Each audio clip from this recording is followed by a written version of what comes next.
Don't you just love shooting black and white?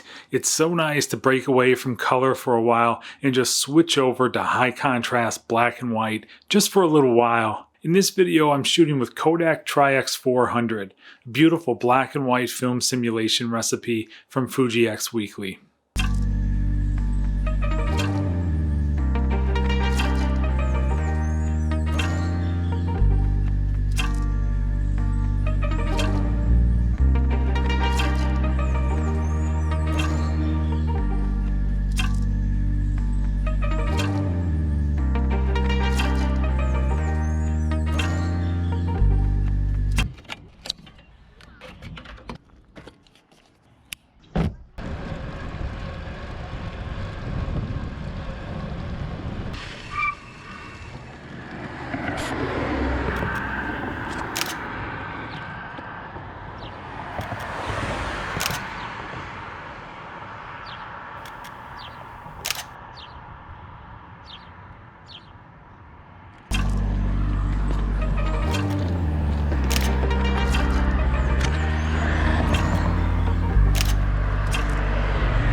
All right, welcome back. I hope you enjoyed the bike ride. I hope you enjoyed the images. I had a lot of fun shooting with this profile. Far more fun than I expected to have. In fact, one of the reasons why I got into photography in the first place is to use color. To use color in every single image. It's something that I don't get to do all that often in my graphic design work. I'm a practicing graphic designer, and one of my philosophies is remove color, remove unnecessary things, and only add color to add meaning when it's necessary. Personally, I don't shoot black and white hardly at all. Pretty much never, actually. And one of the reasons is I've never really liked the looks of it straight out of camera until I started using this right here, this Kodak Tri-X 400 film simulation recipe. It just looks fantastic. It solves a lot of the problems that I've always had with black and white settings, which is that it makes the image actually high contrast. I think a lot of black and white settings try to make it look as if it's high contrast. Acros natively looks fairly high contrast depending on what you're shooting, what your subject matter is. But with these particular settings, it really does end up pushing midtones all the way into the darks, all the way into the lights. You end up getting very nice high contrast images. There's hardly any work to be done to these JPEGs straight out of camera. Really, for the most part, if you wanted, you could just bump the contrast a little if you really wanted to, but for all the images that I'm showing in this video, I didn't make corrections that would adjust the proportions of the darks to the whites. All I did was lift things globally for the most part. The place I was shooting today, it's the hydroelectric dam on the edge of town. It's a pretty cool building. I think I read that it was built in the 1930s, something like that. It provided power apparently for some of the Ford factories on the edge of Ypsilanti, Michigan. So it has a pretty interesting look to it. Lots of glass on the exterior, lots of bricks, and then of course it's hovering right above the water. So there's just lots of elements to it that look good in black and white because of all the texture. It's interesting. I found myself having to really think in terms of black and white. What I mean by that is normally when I'm taking pictures in color, pretty much anything will end up looking pretty good as long as you just get your composition and your exposure correct.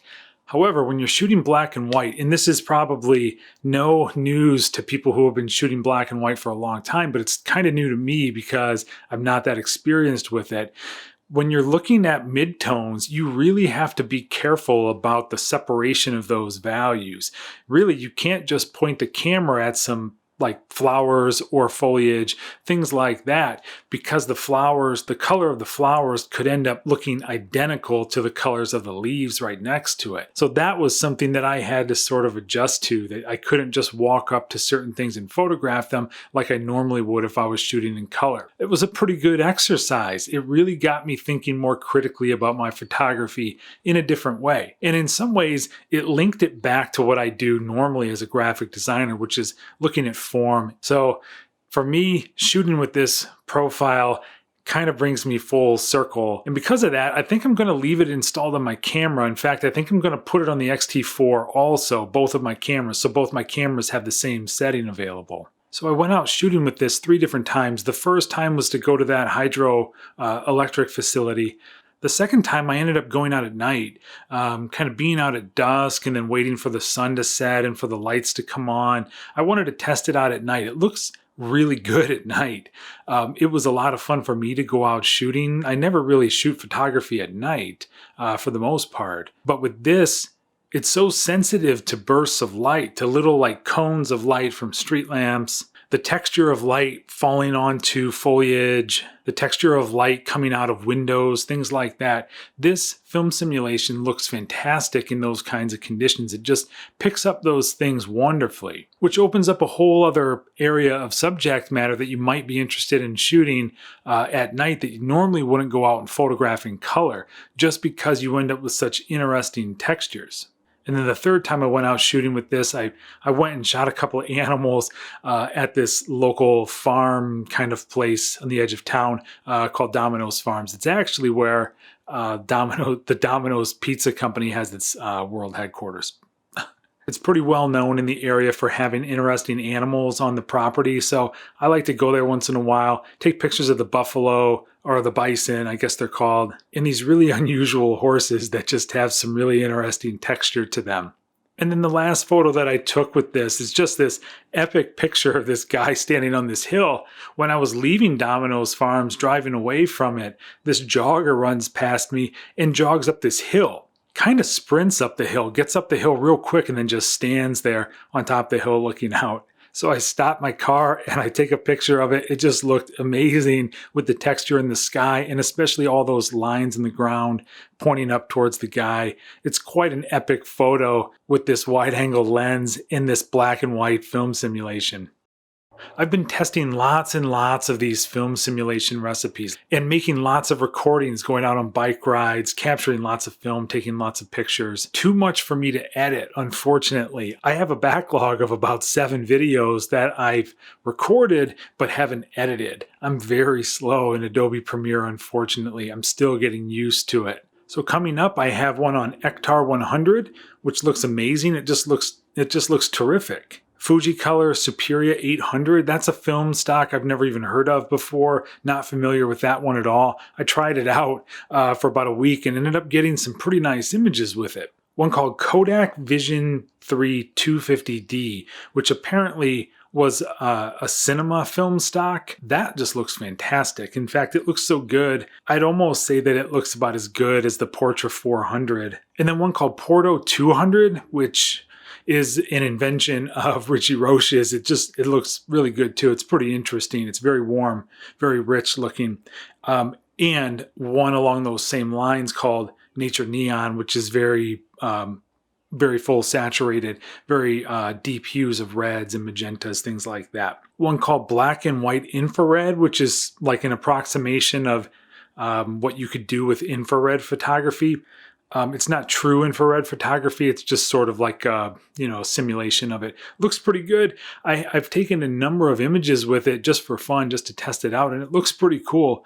Although it's not very useful. It's not the kind of thing you'd want to use daily or regularly for black and white. I really suggest this one that I'm profiling in this video, the Kodak Tri-X 400. It's going to be really hard to beat that one. And then just this week on my camera, I put on Kodachrome 64. So that's what I've been using this past week. It's looking fantastic. I can't wait to make a video about that one. All right, there you go. Thank you for watching this video. I really appreciate it. It means a lot to me that you would take time out of your day to watch one of my videos. It's very cool of you. If you have any feedback for me, please let me know in the comments. If there's anything you'd want me to do different with these videos, if there's anything that you'd want me to review in particular, I'm happy to try it out. I hope to get better at making these videos in the future. So thanks for sticking with me. I really appreciate it. I'll see you in the next one.